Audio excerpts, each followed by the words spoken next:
Mike and Tom are registered with Steward Partners Global Advisors.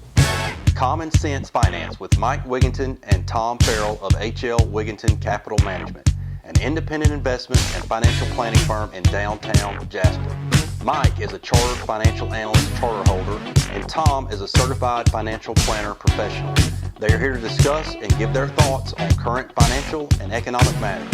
Now, with Common Sense Finance, here are Mike and Tom. Welcome back to another edition of Common Sense Finance. I'm Tom Farrell. This is Mike Wiginton. Mike, we run across a lot of information where, people will write into various publications and say, hey, here's my situation. Like Dear Abby. It is. It's a financial Dear Abby. Financial Dear Abby. Here's my situation. Here's what's going on. You think anybody knows what Dear Abby is anymore? Oh, yeah. Okay. And so they ask these, and sometimes they seem like legitimate, real things, and sometimes maybe they're a little bit out there. But you have one that you want to discuss today that you ran across in Market Watch a few weeks ago. You want to? From an April 6th edition of Market Watch. Market Watch is a financial publication that's owned by Dow Jones Corporation. And of course, Dow Jones owns entities like the Wall Street Journal, Barron's, and several other financial publications. And so that's kind of the first caveat that, and they put a note on the top of these that their staff is not responsible for the content, but that they might receive revenues from the links and so forth. So what you have is this whole menagerie of advertising, and they're looking for clicks, and and they're getting paid. It's like YouTube guys get, their pay is based on their income is based on you subscribing, watching it all the way to the end, clicking on the subscribe button, and so that's all going on in the background. So I often wonder, I don't know for a fact, but often wonder just how real a lot of this is, who's coming up with this, and if there are people, because they always bring these, they name them by name, so they name names, and so these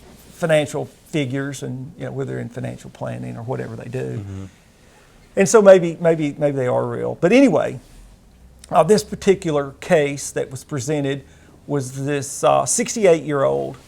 Was it 68? Yeah, 68-year-old widow that has $3,200. This is the way it's described. Okay, $3,200 a month in Social Security benefits. She has a $2.6 million investment portfolio, and she seems to be complaining that the advisor has her in a portfolio that's a 50-50 allocation, 50% stocks, 50% bonds, and states that she's down around 20% over the last 12 months, and wanting to know if that's wise. So she's put this article out to the Market Watch people, the great swamis, the soothsayers at Market Watch, is this wise? And so, I told you, I said, maybe are these proxies for questions that our clients might have, and I don't know if they are. I mean, I haven't. We obviously are talking about our investments, our so-called models, performance, and such as that all the time. So I said, okay, we'll address this, because I found the whole thing ridiculous. All right, for a variety of reasons. Yeah. And so we'll just let anybody that's viewing and watching this. So there's the scenario. Well, the first thing that stands out in my mind for that time period to be down 20%, that stands out to me as a little off, but anyway. Yeah, so 23 was a decent year for the market. Yep. All right. And again, this article's dated April 6, 24, but when this actually occurred, I don't know. Could be something they went back into and pulling things, because in 2022 the S&P was down just shy of 20%. Right. All right. So it depends on exactly when. Okay. So we don't have an exact time frame. An exact time frame, we don't. Right. But it's, I think what the picture they're trying to paint is, hey, this is a 68-year-old widow. Should she be 50% in equities? All right. So I would say to you that she wouldn't be stating this if her portfolio, or stating this quote complaint, if her portfolio was up. No. That it's only because she's noticed a decrease that this comes to her mind. Right. Okay? And so the first question, if my assumption's correct, is, well, what amount of that decrease came from your bond side? Right.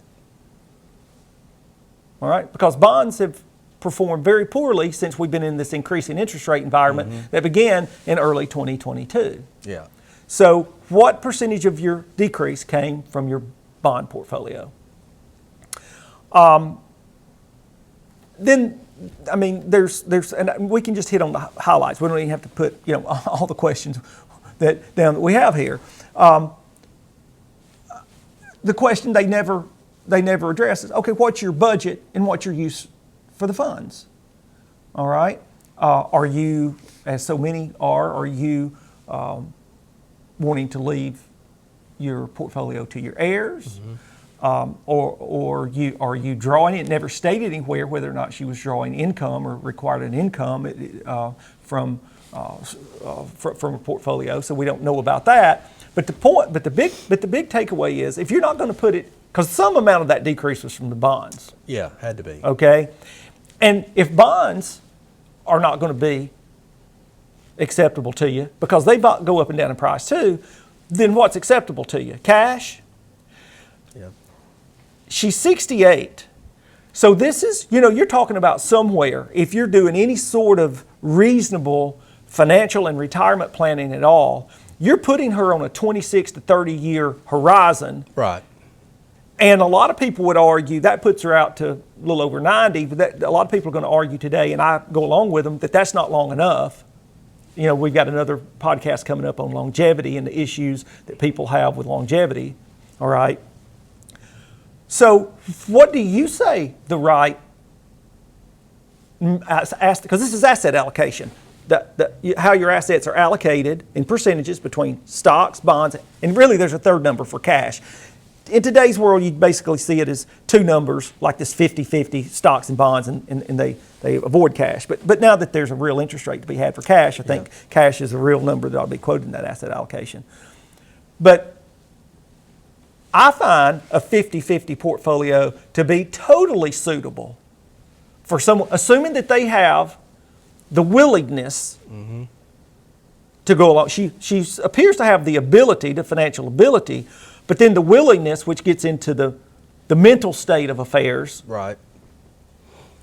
But you can't assess someone's willingness until they've been educated on the matter, on the matters of, well, do you think, what is your estimate for health care, for example? Do you think 2.6 is enough? We're just going to leave it in cash, in T-bills? And are you okay with, cash, rates on cash just go up and down, can be volatile. They still, to whatever degree you believe them, the Fed's still talking about interest rate cuts for the remainder of the year. Again, to whatever degree you buy into that. Right. But what would you do today? Would you lock in a 5% 6-month T-bill, wherever they're hovering maybe a little over 5%? Or would you say, well, I think rates are going down, so I'm going to lock in a 10-year at, 4.5%? Yeah. What say you? Those are decisions that have to be made.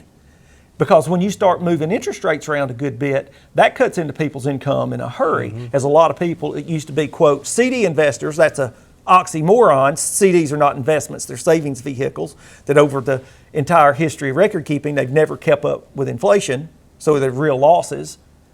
All right, but CD folks have found when their yields went from double digits to zero, that they took a hit and pay. So that's a real risk. Yes. So, well, and it doesn't give a lot of detail in that about how much money is she pulling off her portfolio? Is she able just to live off her Social Security? I mean, those are all details you would need to make a good analysis of, hey, how much allocations you have to stocks versus bonds, and is she in good health? If she is, then that would make a difference. Well, So all of those are, you're spot on. They're obvious shortfalls we can't know, and in an article like that, they're not going to give you every piece of Right. detail like we would sit down and cover with someone. But again, the way they present it, the focus was on a 68-year-old widow shouldn't own 50% of her portfolio, shouldn't be in stocks, and that's just wrong. Right. That's a bad presentation. And then you give it over to people that want to play Monday morning quarterback, okay? And as best I can tell from what some of their comments are, they certainly were the wrong people to talk to. Well, and if these people were given, I guess, trying to be thorough about what they were doing, they could have given us information about, hey, when she's been allocated like this for X amount of years, and this is what's been going on. I mean, that, of course, a lot of that information obviously is not there, so it's hard to make a statement on that. Yeah, But, absolutely. And I'm kind of tail this off with another comment. She talks about having an $850,000 home that's paid off. Okay, now I don't know where she lives. An $850,000 home in some particular zip codes is not a gigantic place. But the point is that more and more, and I'm not going to go very far with this at all because this is really getting into something that's a whole other podcast. But my question was, okay, well, you're 68-year-old widow, as you keep telling me. To what degree is the cost of home ownership, how's that fit into your budget? Insurance, we know what insurance rates have done.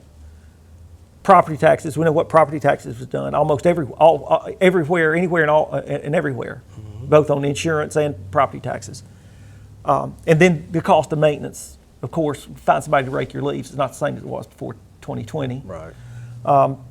And so that's something that more and more people are going to have to consider, and just how that focuses on their budget. And that, of course, that's the last thing they want to consider is talk about their budget. But Right. that's what I would look at. And I'm making an assumption that the 50% that's in an equity portfolio would be a well-constructed. When I say well-constructed, I mean from financial standards, diversified equity portfolio. Right. So, yeah, I disagree with the whole point, the angle that the article takes. And we see that a lot. So Yeah, and this is 68. one example of. Yeah, of 68 is not what it used to be. That's again another issue for longevity. Right. But anyway, Is that it? that's it for me. Thanks. See you next time. Controversy. You get high. Does your